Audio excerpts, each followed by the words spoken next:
السلام علیکم ورحمۃ اللہ وبرکاتہ۔ امیر صاحب، امید ہے سب خیریت ہوگی۔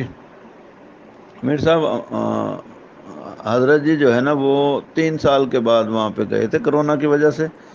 تو جو یہ لڑائی ہے باطل کی، جس میں استعمال ہم ہو رہے ہیں دعوت تبلیغ والے لوگ، باقی اہل حدیث بریلویوں کو تو کوئی چکر ہی کوئی نہیں، کفار کو تو اس کی کفار کے مجمع کو اس کا کوئی فکر نہیں، کوئی جہنم میں جائے جنت میں جائے، ان کو تو دنیاوی خواہشات پہ لگے ہیں۔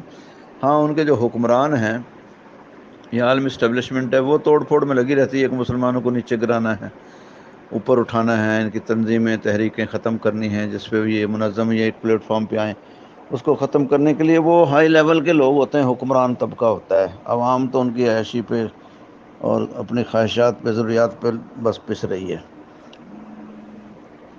باقی جو ہے نا حضرت جی اس وقت مکہ میں ہیں، حج کریں گے اور شاید قیام ادھر ہی کریں، مکہ میں ہی۔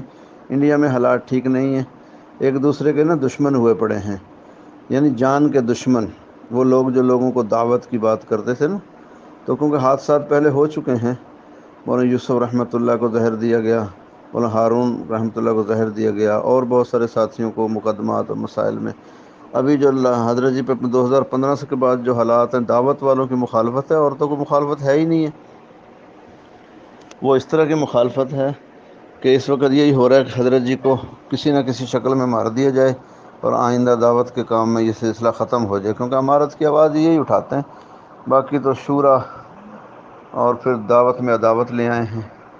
میں یہاں پہ کراچی میں 2 دفعہ گیا ہوں ابھی اسی مہینے ڈیڑھ میں، تو بہت برا حال ہے۔ اس کے بعد یہاں جو ہے نا پنجاب میں بہت برا حال ہے، کشمیر میں ہے، ایک دوسرے سے بات ہی نہیں کرتے۔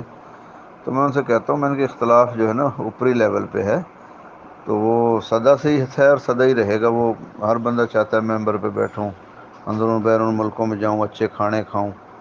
تو مرحوم حاجی عبداللہ رحمۃ اللہ فرمایا کرتے تھے کہ ہم اجتماعی کھانا ہی بدعت ہے، ہم تو انفرادی کھانا کھاتے تھے، ہم تو گھر میں دسترخوان لگاتے تھے، خروج کے زمانے میں بس ستو لوٹے میں گھوڑے اور پی لیا، اور گڑ چنے کھا لیے، پانی پی لیا، کہ یہ تھا اعمال چلتے رہتے تھے، اس پہ تو بس چھوٹی سی اجازت لے کے کھا پی لیتے تھے۔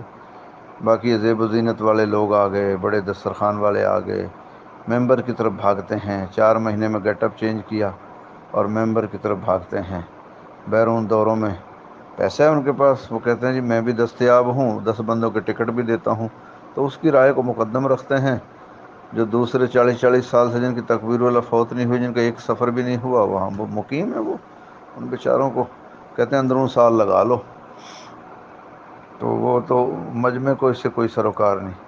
تو حضرت کے لیے مشکلات بہت کھڑی کی جا رہی ہیں، اربوں پتی لوگ مخالف ہیں، گجراتی اور بنگلور والے۔ وہ فیض الہی مسجد میں انہیں زہیر کو لے کے بیٹھے ہوئے ہیں، وہ تو بسوں میں بھر بھر کے مجمع لاتے ہیں اور لوگوں سے کہتے ہیں دیکھو نظام الدین بند ہو گیا، صاحب کا مرکز ہو گیا، اور ہم دیکھو ہمارا مرکز چل رہا ہے چل رہا ہے چل رہا ہے۔ ایسے ہی ہے، ابھی خورشید برطانیہ گیا ہوا تھا تو وہاں دیکھ آیا ہے کہ بیک بند میں کوئی حالات نہیں ہے، ڈیوزبری مرکز آباد ہے۔ تو جو ہے نا بخت منیر صاحب انتقال ہو گئے، وہ بھی گئے تھے ساتھ ان کے، تو حالات نہیں ہیں کوئی بھی صحیح، جو ہے نا افریقہ نہ یورپ نہ عرب و عجم۔ ایشیا میں بھی لڑائیاں کروا دیں، پاکستان میں اتنی لڑائیاں، ایک دوسرے کے ساتھ ہاتھ نہیں ملا رہے، کھینچا تانی۔ ان سارے حالات میں یہ فیصلہ ہوا کہ حضرت جی عرب ہی رہیں گے، اور اس میں وہ تعاون کر رہے ہیں۔ کام کی مرکزیت کو یا افغانستان یا کسی عرب ملک میں چینج کر دیا جائے گا، کام ہو رہا ہے اس پہ بہت بڑے لیول پہ، کیونکہ پاکستان میں تو حکمرانوں کے آگے نہیں چلتی نا لوگوں کی، صرف ایک مولانا فضل الرحمان ہیں یا مفتی تقی عثمانی صاحب ہیں یا مفتی عبدالرحیم صاحب ہیں، یہ بڑے لوگ ہیں، ان لوگوں کی تھوڑا بہت کوشش ہوتی ہے، یہ حکومت سے چمٹے رہتے ہیں، کہیں منت کر لیں کہیں اکڑ جاتے ہیں، پر دعوت تبلیغ والوں میں سخت نہیں ہے۔ وہ تو میں نے دیکھا ہے، وہ ویڈیو میرے پاس ہیں، وہ کرونا کے دنوں میں کہتے ہیں سر جیسا آپ کہیں بند کر دیتے ہیں مرکز کو، اگر آپ کہیں تو کھول لیتے ہیں، تو مہربانی فرمائیں، آپ کے کیا ارادے ہیں؟ مشورے والی جگہ میں ان کو بغیر سڑے بمے جوتوں کے بٹھا لیا، کرسیاں بچھا کے، تو مرکز میں کبھی کرسیاں ٹیبل لگا کے کسی کی ریفریشمنٹ اور کھانا پینا نہیں دیا گیا، یہ دیتے تھے، وہ یونیفارم میں آتے تھے۔ تو وہ گزر گیا زمانہ جب بھائی صاحب کہتے تھے کہ اللہ سے بات کریں گے، اب تو کہتے ہیں حکومت سے بات کریں گے، حکومت سے۔ تو برحال حضرت جی کی جو ہے نا کہ جان کے دشمن ہیں، اور وہ اجتماعیت کی بات کرتے ہیں کہ اجتماعیت ہو جائے کسی سطح پہ. یہ کہتے ہیں جی وہ تو وراثت بنا رہے ہیں. وراثت کہاں بنا رہے ہیں؟ مولانا انعام الحسن رحمۃ اللہ علیہ رہے 35 سال، پھر ان کا بیٹا 16 سال مولانا زبیر صاحب، تو یہ تو اب آئے ہیں 55 سال کے بعد. تو وہ بھی جب مولانا یوسف رحمۃ اللہ کے دور کے لوگوں سے مشورہ کیا، بغاوت کر دی پاکستان نے. مولوی طارق جمیل نے تصدیق کری کہ بھئی وہ بغیر مشورے کے ہی شورا بنائی گئی تھی، اور میں نے بھی اس پہ محنت کی، اس کو میرے کہنے پہ بلکہ تائید کی، لوگ تائید ہی نہیں کر رہے تھے. حاجی صاحب نے بھی انکار کیا تھا. تو جماعت کو امیر کی ضرورت ہے جی. کوئی بھی ہو، مولانا صاحب آج چلا جائے گا دنیا سے تو کون ہوگا؟ مطلب یہ رواج پکا ہی دیا جا رہا ہے کہ بس ٹھیک ہے، ہمارا امیر کی ضرورت ہے ہی نہیں، مشورہ مشورہ مشورہ نا.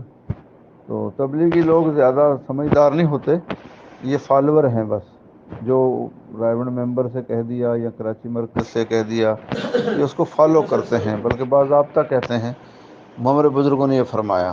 ساتھ وہ بولے کہ یار یہ شیخ الحدیث ایسا بول رہے ہیں، بھائی ہم نہیں مانتے. مجھے خود بولا، لاہور میں ایک بزرگ ہیں 40 سال سے تبلیغ میں مست مگن ہیں، مجھے کہنے لگا یار ہم مولوی شولیوں کو نہیں مانتے، ہمیں حاجی صاحب نے یہ فرمایا بس. تو میں نے کہا یار حاجی صاحب تو کوئی دلیل نہیں ہے، حجت نہیں ہے یار. کہتے نہیں، بس حاجی صاحب نے یہ فرمایا. تو اس وقت 2-4 علماء ان کے ساتھ وہ بھی چھوڑ کے چلے گئے کہ یار یہ تو بڑے پاگل لوگ ہیں. تو وہ کہتے ہیں جی ہمارے بزرگوں نے یہ فرمایا، حاجی صاحب نے فرمایا، ڈاکٹر صاحب نے یہ فرمایا، اداکار نے یہ فرمایا. تو اللہ خیر ہی کرے گا. ابھی تو فضائل اعمال، فضائل منتخبہ حدیث کی بہت زیادہ لڑائیاں ہو رہی ہیں، شعور ہی نہیں ہے ان کو. اس میں بھی حدیث لکھی، اس میں بھی حدیث لکھی. وہ کہتے ہیں تو وہ بھی انڈیا میں لکھی، وہ بھی انڈیا میں لکھی، اور شعور نہیں ہے. تو حضرت جی وہیں ہیں جی، وہیں رہیں گے انشاءاللہ تعالی. اللہ خیر ہی کرے گا انشاءاللہ. السلام علیکم ورحمۃ اللہ وبرکاتہ. سادیانی کمپنی کا وجود ہی جھوٹ پر ہے. اگر یہ جھوٹ نہیں بولیں گے تو ان کے سادیانی کا مقصد ہی بیکار ہو جائے گا. 2020 سے برابر کر رہے ہیں، مرکز کھلا ہوا ہے، جماعتیں آ رہی ہیں جا رہی ہیں، سارا نظام چل رہا ہے. ابھی آپ دیکھ لیں مرکز کی کیا حال ہے. ابھی کسی صاحب کی آڈیو چل رہی ہے کہ مولانا صاحب سعودیہ گئے ہیں حج کرنے کے لیے، اور وہیں پہ رہیں گے، ہندوستان نہیں رہیں گے. تو یہ لوگ کتنا بڑا جھوٹ بولتے ہیں، میرے سمجھ میں نہیں آتا. آج تاریخ 5 ہے، ابھی 2 بجے میری بات مرکز نظام الدین کے رہنے والوں کے قریب سے ہوئی. ان لوگوں نے کہا مولانا صاحب تو یہاں نظام الدین میں ہے، اور ان کا کوئی بھی اس وقت عملہ نظام الدین کا مولی جمشید ہیں، مفتی شہزاد ہیں، مرسلین ہیں، مولی جمشید ہیں، مولی شوکت ہیں، مولی شریف ہیں، مولی ستار ہیں، ان لوگوں میں سے کوئی بھی عملہ اس سال حج کو گیا نہیں. تو یہ چیز کہاں سے اڑا رہے ہیں کہ مولی صاحب سعودیہ گئے ہیں اور حج کر کے وہیں پر رک جائیں گے. مولی صاحب 20 مئی کو سعودی گئے تھے اور 20 جون کو واپس آئے. یعنی حج کے تاریخوں میں یہ حج کرنا ان کو رکنا چاہیے، حج نہیں کیے چلے آئے. معلوم نہیں کہ ان کی خانہ کعبہ کے لائق نہیں یا خانہ کعبہ ان کے لائق نہیں ہے، یہ میں سمجھ نہیں پا رہا ہوں. اس لیے کہتے ہیں قیامت تک مرکز نظام الدین رہے گا تو مرکز کو چھوڑ کے جائیں گے، اور جو ثواب خانہ کعبہ میں خدمت کا ملتا ہے وہی ثواب نظام الدین میں خدمت کا ملے گا. جو نظام الدین کو غلط نگاہ سے دیکھے، خانہ کعبہ کو غلط نگاہ سے دیکھنے کا، اس کو گناہ ملے گا. تو اب ان لوگوں کے لیے حج کرنا کوئی خاص بات نہیں رہ گئی ہے، کیونکہ نظام الدین کا عملہ نہیں جا رہا ہے. یہ پکی بات ہے آج ہے. اور نظام الدین کا عملہ نہیں جا رہا. امیر صاحب وہاں پہ گئے اور بغیر حج کیے واپس چلے آئے. تو ایسا معلوم ہو رہا سادیانی کو لیے حج اب ختم ہو گیا ہے. اب حج کرنے کے بجائے 4 مرتبہ نظام الدین چلے جائیں گے، ان کا حج ہو جائے گا. یہ پکی بات ہے کہ مولانا صاحب آج کی تاریخ میں، آج 5 تاریخ ہے، مرکز نظام الدین میں موجود ہیں، حج کرنے نہیں گئے ہیں. جو صاحب آڈیو چلا رہے ہیں بالکل جھوٹ چلا رہے ہیں، لہذا سادیانیوں کا مذہب ہی جھوٹ پر ہے. ان سے ہوشیار رہنے کی ضرورت ہے. فقط والسلام.